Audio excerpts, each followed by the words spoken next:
Hello students, myself is RP Singh. How are you? Are you fine? Okay. Today I am going to discuss laws of chemical combination of class 11th. It is selected from Unit First Basic Concept of Chemistry. Today I will give you 6 laws, laws of chemical combination. Chemical combination के 6 laws जो हैं वो आज देखिए इस video में आपको मिलेंगे। The first law is law of conservation of mass. ये क्या कहता है? ये लॉ ये कहता है कि जो रिएक्टेंट का टोटल मास होता है वही प्रोडक्ट का होता है, यानी प्रोडक्ट का मास और रिएक्टेंट का mass, total mass of reactants and total mass of products are same. ध्यान रखिएगा, यानी जितने रिएक्टेंट जितना मास रिएक्टेंट का शेयर करेगा, रिएक्शन करेगा, उतना ही प्रोडक्ट बनेंगे। प्रोडक्ट ना ज्यादा बनेंगे ना ही कम बनेंगे। ध्यान रखिएगा, ये फर्स्ट लॉ है।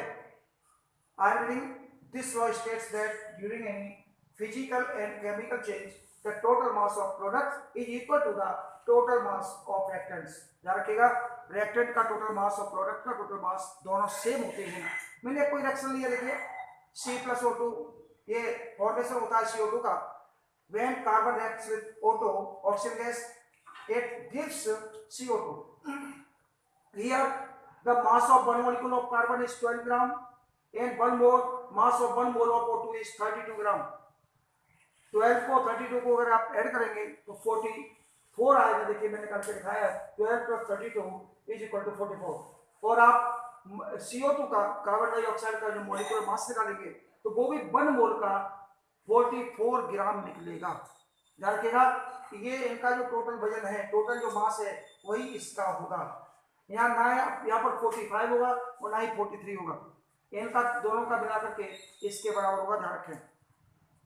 And number second, law of definite proportion, ये प्राउस्ट ने 1799 में दिया। Second law of definite proportion given by Proust इन 1799।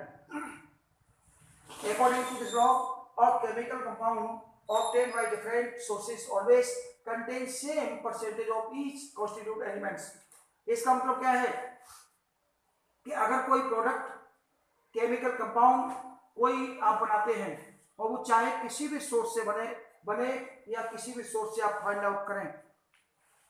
ध्यान रखिएगा, इंडस्ट्रियल प्रोसेस से सोर्स से बने, केमिकल उससे लेबोरेटरी बने, या आपको कहीं किसी भी जगह से कैसे भी उसके फाइंड आउट करें, उनका जो एलिमेंट के जो मासेस का जो रेशियो होगा वो सेम होगा। सेम ध्यान रखिएगा, या एलिमेंट के नंबर का जो रेशियो होगा वो भी सेम होगा। ध्यान रखिएगा, इसमें कोई अंतर नहीं आएगा। जैसे H, अगर मान लीजिए आप H2O बनाते हैं, H2O आप चाहे इसको C से लें, चाहे रेन का लें, चाहे आप रिवर का, कैनाल का, कहीं से भी लें, अमेरिका, जापान, पाकिस्तान का लें, सभी में जो वाटर का जो फॉर्मूला बनेगा वो H2O ही बनेगा। H3O नहीं बनेगा और H3O2 नहीं बनेगा, एंड सो ऑन, कोई नहीं बनेगा, दूसरा नहीं बनेगा। ध्यान रखिएगा। So again, according to this law, chemical compound obtained by different sources always contain same percent of each constituent elements। यानी इनका जो परसेंट है एलिमेंट का, यानी सपोज मैं रेशियो में निकालूं तो 2:1 यही निकलेगा, तो इसमें कोई चेंज नहीं आएगा। इसके बाद देखिए आता है लॉ ऑफ मल्टीपल प्रोपोर्शन। बहुत ही अच्छा नियम है ये गिवन बाय डाल्टन 1803, ये डाल्टन ने दिया था। According to this law, if two elements can combine to form more than one compounds, the masses of one element that combine with a fixed mass of other element are in the ratio of small whole number। ये क्या है हमने कहा, देखिए इस according to this law इन्होंने ये कहा है कि अगर मान लीजिए दो एलिमेंट मिलकर के दो से अधिक, मोर यानी to form more than one compound, यानी वन से अधिक, एक से ज्यादा अगर वो कंपाउंड बनाते हैं तो क्या होगा कि उनके जो एलिमेंट का रेशियो होगा वो, ध्यान रखिएगा, हमेशा फिक्स रहेगा या फिर एक मल्टीपल में आएगा, होल नंबर में। होल नंबर में आएगा, कैसे आएगा देखिए, here I selected two elements, nitrogen and oxygen. Now, when nitrogen reacts with oxygen, it gives 5 compounds, ध्यान रखिएगा, nitrous oxide, this is laughing gas, nitrous oxide है, लाफिंग गैस बोलते हैं इसको, nitric oxide, nitrogen trioxide, nitrogen tetroxide and nitrogen pentoxide. Nitrogen oxide से मिलकर के ये 5 ऑक्साइड देता है, ध्यान रखिएगा। इनका मासिस का जो रेशियो आएगा वो क्या आएगा, देखिएगा। इसका मोल एटॉमिक मास होता है 14, 14 2 या 28, 28 रेस्ट 16, इसका 16 होता है, 14 16 देख लीजिएगा, 28 जो हो जाएगा और 16 3 या 48, 28 48, 28 64 हो जाएगा, 16 4 या 64 और 28 इसका हो जाएगा और 16 5 या 80 इसका हो जाएगा। अब देखिए हमने क्या किया, यहाँ 28 है, यहाँ 14 है, 28 28 28 नाइट्रोजन का हमने क्या किया, इसमें 2 का मल्टीप्लाई कर दिया पूरे में, जब 2 का मल्टीप्लाई किया तो 28 हो गया या 32 हो गया, 28 32। अब देखिए 28 28 28 28 28 फिक्स हो गया। अब से नाइट्रोजन का जो फिक्स कर लिया आपने, अब ये जब ऑक्सीजन से ऐड होगा तो देखिए क्या रेशियो निकलेगा, 16 32 48 64 80। मुझे ऐसा लग रहा है ये 16 की टेबल आ रही है, देखिएगा इसको मैं डिफाइन कर दिया अगले कॉलम में, 28 सबका है, देखिए इसको मैं लिखा 16 1 जा 16, इसको देखिए 32 को 16 2 जा ये हो गया, 16 3 जा 16 4 जा 16 5 जा 80। देख लीजिए आप, वो नंबर आ गया 1 2 3 4 5। मतलब यहां पर ऐसा नहीं आया कि कहीं ऐसा होता कि यहां पर बना गया है तो 1.5 आ जाए, यहाँ पर यहाँ 2 आ गया है तो यहाँ 3.5 आ जाए या 3.25 आ जाए, ये नहीं आएगा। इसीलिए इन्होंने कहा कि होल नंबर में, स्मॉल होल नंबर में रेशियो निकलेगा, ध्यान रखिएगा। अब आता है number 4, law of reciprocal proportions given by Richard in 1792। 1792 में इन्होंने ये रिचर्ड ने दिया था लॉ। वो क्या लॉ है, ये बहुत ही देखिए बहुत अच्छा नियम, थोड़ा समझने में हो सकता है आपको थोड़ी मेहनत करनी पड़ेगी, आप देखिएगा बहुत इजी है, इजी हो जाएगा। According to this law, when two elements से A and B combine separately with the same weight of third element say C, the ratio in which they do so is the same or simple multiple of the ratio in which they A and B यानी combine with each other। ये लोग क्या कह रहा है ये लोग कह रहा है अगर मान लीजिए कोई 2 एलिमेंट है A और B, वो तीसरे एलिमेंट के फिक्स मास से कंबाइन होते हैं, तो फिक्स मास से जब कंबाइन होते हैं तो उनके बीच में जो रेशियो निकलेगा वही रेशियो सदैव ध्यान रखिएगा, वो जब आपस में रिएक्शन करेंगे ए और बी उनके बीच भी रेशियो आएगा। कैसे, देखिए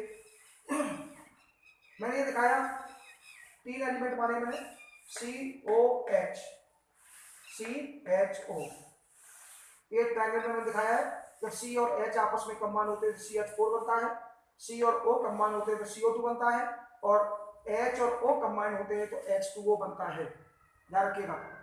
तो देखिए C जब H2 से कंबाइन होती है तो CH4 बनता है, बैलेंस किया हमने, यहाँ पर 2 का मल्टीप्लाई किया, तो वेट का जो रेशियो आएगा वो कितना आएगा, इसका मोल वेट क्या, एक मोल का जो 12 ग्राम, इसका 4, ये इसका 2 आएगा, 2 या 4 हो जाएगा। तो और देखिए नीचे अपने सेकंड रिएक्शन की CO2 वाली, C और O2, तो इसका 12, इसका 32, 16 2 या 32। तो आपने क्या देखा कि कार्बन का 12 ग्राम और ये देखिए कार्बन का 12 ग्राम, ये कार्बन का हमने फिक्स कर लिया है, जो थर्ड एलिमेंट हमारा C है। C को यहाँ C कोई कार्बन नहीं है, ध्यान रखिएगा, ये तो थर्ड एलिमेंट C है। वो यहाँ पर ऐसा हो सकता है कि वो C यहाँ पर सेम आ गया, इसलिए आपको लग रहा होगा कि कोई वाला C, ऐसा नहीं है। कार्बन का हमने जो मास है वो फिक्स कर दिया 12। कार्बन का 12 है वो हाइड्रोजन के 4 ग्राम से कंबाइन हो रहा है। इधर देखिए कार्बन का जो 12 ग्राम है ऑक्सीजन के 32 ग्राम से कंबाइन हो रहा है। अब देखिए आप कि हाइड्रोजन का 4 ग्राम, ऑक्सीजन का 32 ग्राम। अब जब कभी भी हाइड्रोजन और ऑक्सीजन आपस में संयोग करेंगे, आपस में कंबाइन होंगे, तो वो 4 और 32 के रेशियो में ही कंबाइन होंगे या फिर इसके किसी मल्टीपल में, ध्यान रखिएगा। कैसे, देखो अब हाइड्रोजन और ऑक्सीजन ये आपस में कंबाइन हो रहे हैं, वाटर का मॉलिक्यूल बना रहे हैं, 2H2 + O2 ये अबाउट 2H2O, तो आप देखिएगा इसका 4, इसका 32। आपने क्या देखा था, यहाँ पर 4, यहाँ पर 32, देखिए यहाँ 4 आ गया, यहाँ 32 आ गया, इसका 4 हो गया, इसका 32 हो गया। ये लॉ है फोर्थ। अब आता है Gay Lussac law. Gay Lussac law of gaseous volume. Gay Lussac ने गैस के वॉल्यूम से रिलेटेड एक लॉ दिया था। It states that under similar conditions of temperature and pressure, उन्होंने ये कहा था कि टेम्परेचर और प्रेशर की एक कंडीशन सेम रखी जाए। When other gases react together, जब कभी भी गैस आपस में रिएक्शन करेंगी, the volume of the reacting gases as well as product if gases, ध्यान रखिएगा प्रोडक्ट भी गैस होना चाहिए। अगर प्रोडक्ट गैस नहीं है तो ये लॉ उस पर कम नहीं लगेगा। Gases we are a simple whole number ratio, उन्होंने ये कहा है कि जो रिएक्टेंट हैं वो गैसेज हैं और प्रोडक्ट भी गैसेज हैं। देखिए हाइड्रोजन गैस होती है, क्लोरीन भी गैस होती है, आप जानते हैं ये सब गैसें हैं। हाइड्रोजन भी गैस है, क्लोरीन भी गैस है, और बनने वाली हाइड्रोजन क्लोराइड भी गैस है। इनका आप वॉल्यूम का रेशियो देखिए, इसका वन है, यहाँ पर मल्टीप्लाई बनता हो रहा है तो वन वॉल्यूम, यहाँ पर मल्टीप्लाई बनता हो रहा है तो वन वॉल्यूम, और यहाँ पर देखिए 2 का मल्टीप्लाई हो रहा है 2 volume.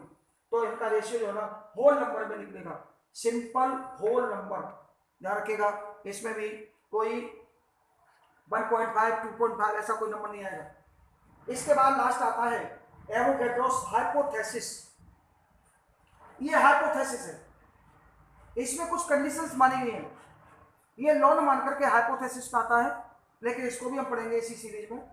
Equal volume of all gases under the same conditions of temperature and pressure contains the same number of molecules। इन्होंने ये कहा था कि अगर डिफरेंट गैसेस लें हम, जैसे मान लीजिए सपोज आपने एक हाइड्रोजन गैस ली, एक आपने O2 गैस ली, और भी कोई ले लो, आप चाहो तो N2 भी ले लो, कोई भी गैस लो, इन तीनों का, इन सारी गैसेस का टेम्परेचर और प्रेशर सेम रख लीजिए। जब टेम्परेचर और प्रेशर सेम रख, हाँ देखिए मैं बात कर रहा था कि जो एवोगैड्रो हाइपोथेसिस है वो ये कहती है कि अगर मान लीजिए सेम प्रेशर और टेम्परेचर की कंडीशन में अगर आप कोई भी गैस लें और उनका वॉल्यूम सेम लें, अगर वॉल्यूम सेम जितना भी लगेगा, 1 लीटर लीजिए, 2 लीटर लीजिए, हाफ लीटर लीजिए, 1/4 लीटर लीजिए, जो भी आप चाहें, 10 लीटर 20 लीटर जो भी चाहें, उनके जो नंबर ऑफ मॉलिक्यूल्स होंगे गैसेस के, देखिए equal volume of all gases under the same conditions of temperature pressure contains the same number of molecules, तो उनके अंदर जो मॉलिक्यूल्स की संख्या आएगी वो सेम आएगी।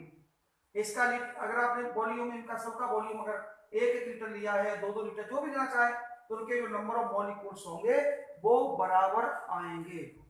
ध्यान रखिएगा जो भी होंगे वो बराबर आएंगे। ओके, तो ध्यान रखिए इसको, ये इस तरह से देखिए, ये 6 लॉज आज आपके हुए हैं, लॉज ऑफ कॉम्बिनेशन। ओके, इसके बाद देखिए अगला जो वीडियो आएगा वो अगले वीडियो में आप देखें और इसको समझने की पूरी कोशिश करें। Okay, thanks for you.